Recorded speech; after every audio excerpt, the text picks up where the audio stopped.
I'm Dr. Dave Pennington with Penn Coaching and Consulting, and I've been in a brief series that really talks about leadership styles.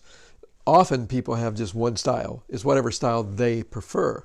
But that's not effective with everybody because not everybody's like you. So I've been using the DISC assessment tool to give you an idea of different leadership styles or people that have different personalities as you seek to lead them. We've looked at D, kind of the dominant driven person, bottom line person, task driven person. Just tell me what you want done, when you need it done by, get out of here, let me get my job done. The I person is much more of a connector. So you want to spend some time socializing, kind of connecting socially, affirming, that kind of thing, before you ever get around to talking about whatever the world is or whatever the task is that you're wanting them to work in.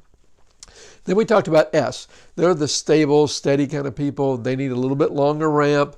They need to be able to feel like they're valued and appreciated. You're not just dumping everything on them, but you're really coming alongside of them and you're kind of working at it together until they get clarity, and then they go off with clear understanding of what you want done and when you want it done by. The last particular style is what's called the C in DISC. That's your conscientious quality control person. C's sometimes can be a little challenging to lead because they don't just accept everything you say because you say it, just because you're the boss. They tend to think through things. They want to know you've thought through things. Have you considered this? What about this? What happens if this happens?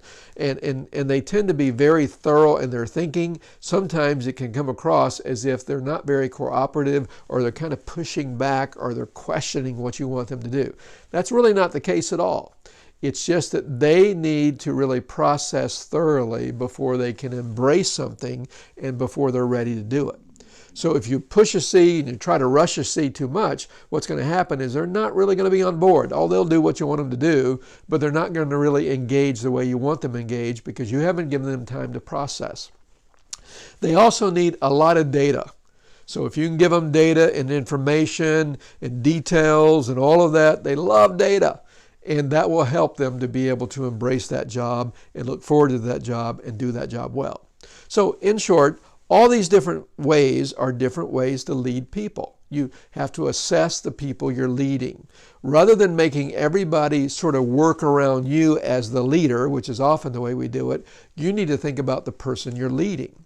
And if you will look at that person and understand that person, you can be a very effective leader because you will be changing leadership styles all the time to fit your employees rather than forcing your employees to fit you as a leader.